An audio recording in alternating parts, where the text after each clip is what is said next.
Commissioner secretary sports and youth affairs Shri Sarmad Hafeez जी,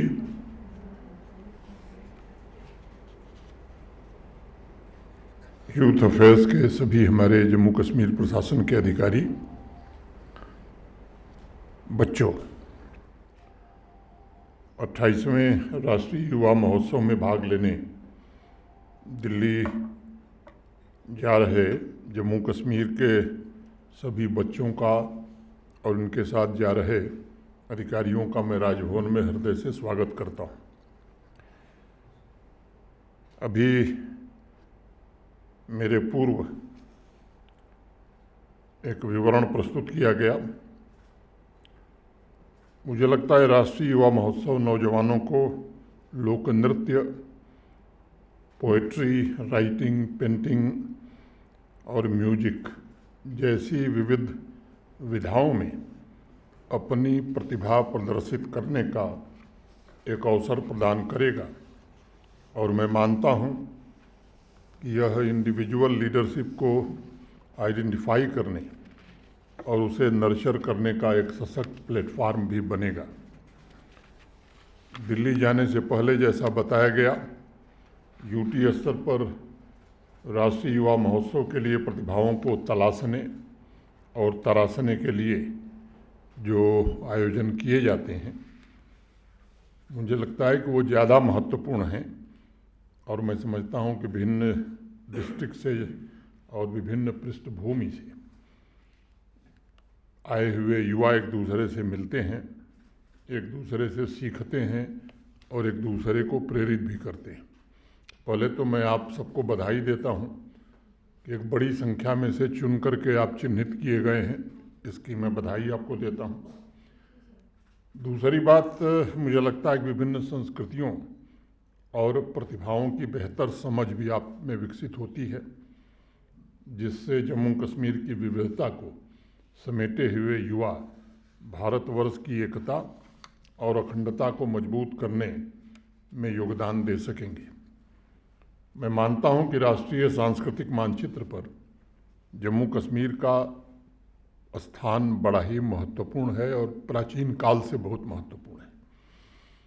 यह आयोजन हमारी जो समृद्ध सांस्कृतिक विरासत है, इसको लोकप्रिय बनाने तथा सांस्कृतिक चेतना को समृद्ध करने का एक अवसर भी प्रदान करेगा। मैं कला की विभिन्न विधाओं से जुड़े युवाओं का आह्वान करता हूं कि अपने परफॉर्मेंस से जम्मू कश्मीर का नाम आप पूरे देश में रोशन करें, ऐसी मेरी शुभकामना है।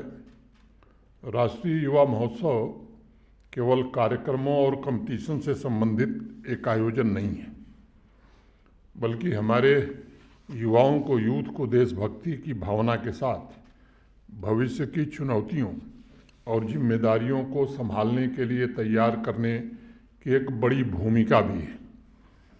और मैं चाहूँगा कि जम्मू कश्मीर के युवा न केवल अपनी अपनी प्रतिस्पर्धा में उत्कृष्टता हासिल करें, शीर्ष स्थान प्राप्त करें, बल्कि ये जो अनमोल अवसर मिला है, इसमें अन्य राज्यों के जो युवा आपसे मिलेंगे भारत मंडपम में 3 दिन के लिए, मुझे लगता है कि उनके साथ अच्छे ढंग से इंटरेक्ट करें, अपने विचार उनसे साझा करें, उनके विचार क्या हैं इसको समझने की कोशिश करें और ये तय करें कि राष्ट्र निर्माण में आप कैसे योगदान कर सकते हैं।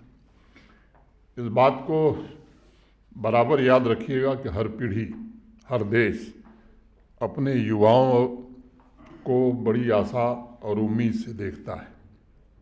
आपके ऊपर आपके खुद के भाग्य लिखने की जिम्मेदारी तो है ही है, लेकिन जम्मू कश्मीर और भारतवर्ष के भाग्य के लिखने की जिम्मेदारी भी आपके कंधों पर है।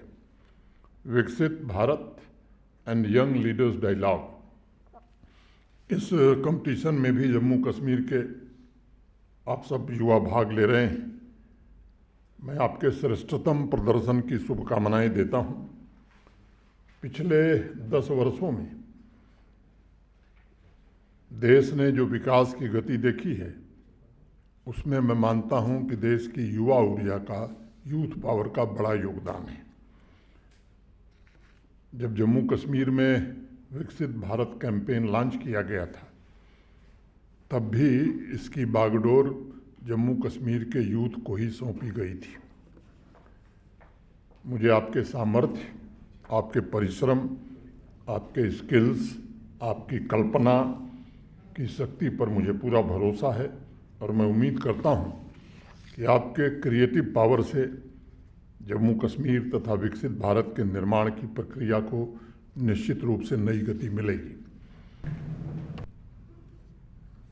4-5 वर्षों में मुझे लगता है कि यूथ पावर, युवा शक्ति कैसे रूपांतरित हो, कैसे ट्रांसफॉर्म हो, उसकी एक कोशिश यहाँ भी हुई है। यहाँ के नौजवानों को विकास के लक्ष्यों तथा निर्माण की प्रक्रिया से कैसे जोड़ा जाए, इसका भी प्रयत्न हुआ है।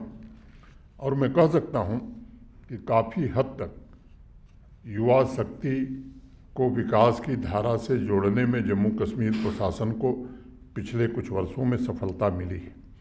अगर मैं हायर एजुकेशनल इंस्टीट्यूशंस की बात करूं, तो वहाँ उनके इंडिविजुअल डेवलपमेंट के आवश्यक परिवर्तन हुए हैं। समावेशी विकास के लिए जम्मू कश्मीर के युवा कैसे ड्राइविंग फोर्स बन सकते हैं, इसकी कोशिश हुई है। आप सब जानते हैं कि अभी मेरे पूर्व भी बताया गया कि स्वामी विवेकानंद जी के जन्मदिन के अवसर पर यह आयोजन हो रहा है। स्वामी जी ने एक बात कही थी, उसको मैं उद्धृत करूंगा, कोट करूंगा। उत्तिष्ठत जागृत प्राप्य वारण्यबोध, अर्थात जागो, उठो और जब तक उद्देश्य पूरा न हो तब तक रुको मत। मेरी ख्वाहिश है कि स्वामी विवेकानंद जी के ये शब्द आपको अपनी डेस्टिनी हासिल करने और एक मजबूत और विकसित भारत के निर्माण के लिए सदैव प्रेरित करें। 2 छोटी छोटी बातें कह के अपनी बात खत्म करूंगा, खासतौर से आपसे, यूथ से, नौजवानों से। एक, जीवन में कभी संतुष्ट होने की जरूरत नहीं है। Never feel satisfied. जहाँ पहुँच गए उससे आगे भी जाना है। और दूसरा, अब डिक्शनरी में असंभव, इम्पॉसिबल शब्द नहीं है, ये मान लीजिए। नील आर्मस्ट्रांग का नाम आप सबने सुना है। जब उनके प्रयास से चंद्रमा पर पहुँचे लोग, तो नील आर्मस्ट्रांग से पूछा गया कि आपकी प्रतिक्रिया क्या है, तो उसने कहा कि डिक्शनरी से इम्पॉसिबल शब्द को निकाल देना चाहिए। एक छोटी कहानी कह के बात खत्म करता हूँ। एक साम्राज्य था, एक राजा थे, उनका राज्य बड़ा छोटा था। उनको सूचना मिली कि उनके देश पर आक्रमण होने वाला है। तो उनके सेनापति गए और राजा को उन्होंने कहा कि साहब, जो देश आक्रमण करने वाला है, उस देश की सेना हमारी सेना से तिगुनी बड़ी है और इसलिए हमें युद्ध में नहीं जाना चाहिए, हमें सरेंडर कर देना चाहिए, क्योंकि हम लड़ नहीं पाएंगे। राजा बड़े परेशान हुए। तो उनको एक शिक्षक ने पढ़ाया था स्कूल के दिनों में, एक टीचर ने, उसके पास गए सलाह लेने के लिए। शिक्षक को बताया उन्होंने कि ये समस्या आ गई है। तो शिक्षक ने कहा कि क्या चाहते हो? तो राजा ने कहा कि हमारा मार्गदर्शन करिए कि हम करें क्या। तो शिक्षक ने उनको 2 सलाह दी। पहली सलाह दी कि सेनापति को गिरफ्तार करके जेल भेज दो, और दूसरी सलाह दी कि मुझे सेनापति नियुक्त कर दो। राजा बड़े अचंभित थे कि ये शिक्षक, जिसने जीवन भर कलम पकड़ी है, तलवार कैसे चलाएगा। लेकिन चूंकि पढ़ाया था, भरोसा था उस शिक्षक पर, तो बिना तर्क वितर्क के उन्होंने शिक्षक की सलाह मान ली और सेनापति को जेल भेज दिया और शिक्षक को सेनापति घोषित कर दिया। शिक्षक जो सेनापति हो गए थे, वो सेना के सभी जवानों को बुलाए।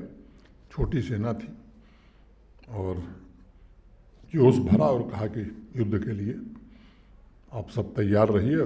फिर लोग मार्च किए। युद्ध भूमि पहुंचने के पहले एक जंगल था रास्ते में, उसमें एक मंदिर था। तो शिक्षक ने कहा कि भाई, युद्ध भूमि पर पहुंचने के पहले जरा ईश्वर की प्रार्थना कर लेते हैं, उनका भी आशीर्वाद लेते हैं। तो सैनिकों ने कहा कि साहब हम लोग तो तलवार चलाने वाले लोग हैं, ये ईश्वर की भाषा तो हम जानते नहीं। तो शिक्षक से सेनापति बने शिक्षक ने कहा कि चिंता मत करो, वो भाषा मैं जानता हूँ। तो गए, पूजा करके आए बाहर, और एक सिक्का था, सिक्के को उछाला, कहा कि अगर हेड गिरेगा तो विजय हमारी है। सिक्का उछालने के बाद वो हेड ही गिरा। तो सैनिकों को उसने कहा कि देखो विजय हमारी है, तुम लोग हारना चाहोगे तो भी नहीं हार पाओगे। तो वो छोटी सेना गई और विजय प्राप्त करके वापस लौट आई। राजा साहब ने सेनापति, जो शिक्षक से सेनापति बना था, उसको सम्मानित किया। और सैनिकों में से एक सैनिक ने पूछा शिक्षक से कि आपने कैसे विजय प्राप्त की और क्या करिश्मा किया। कहा कि मैंने भगवान से प्रार्थना की और जो सिक्का मैंने उछाला था उसमें दोनों तरफ हेड ही था, टेल था ही नहीं, और हेड गिरना ही था, इसलिए मैं जानता था कि हेड ही आएगा। तो जोश भरने के कारण एक छोटी सेना किस तरह से विजय प्राप्त कर सकती है बड़ी सेना पर। तो मुझे लगता है कि आज बदलता हुआ भारत निश्चित रूप से जो सपना देश के 140 करोड़ लोगों का है कि जब हम आज़ादी का शताब्दी वर्ष मनाएं तो एक विकसित भारत हो। और विकसित भारत कैसा होगा, मैं लंबा समय लूँ ठीक नहीं लगेगा। एक समय था जब 11वीं शताब्दी में दुनिया के जीडीपी में हमारा योगदान करीब 33% था। 15वीं सेंचुरी आते आते योगदान घट के 25% हो गया। देश में जो आक्रमण का कालखंड आया, विदेशी आक्रांत आए, अंग्रेज आए, लूट करके हमारा धन, यश, सोना सब कुछ ले गए। और जब देश को आज़ादी मिली तो 1950 में जो आकलन हुआ, हमारा कंट्रीब्यूशन दुनिया की जीडीपी में 4% रह गया। अब देश ने करवट फिर बदली। 2023 में अंतर्राष्ट्रीय मुद्रा कोष, इंटरनेशनल मॉनेटरी फंड के आकलन के अनुसार अब भारत का कंट्रीब्यूशन 15% है। अब यहाँ से हमें संतुष्ट होने की ज़रूरत नहीं है, हमें 2047 तक 33% पहुँचना है। और इसकी जिम्मेदारी आपके कंधों पर है। हम में से तो लोग रहेंगे नहीं देखने के लिए, लेकिन आप लोग वैसा भारत देख सकोगे। मैं आपको अपनी हृदय से शुभकामना देते हुए अपनी बात यहीं ख़त्म करता हूँ। धन्यवाद। जय हिंद।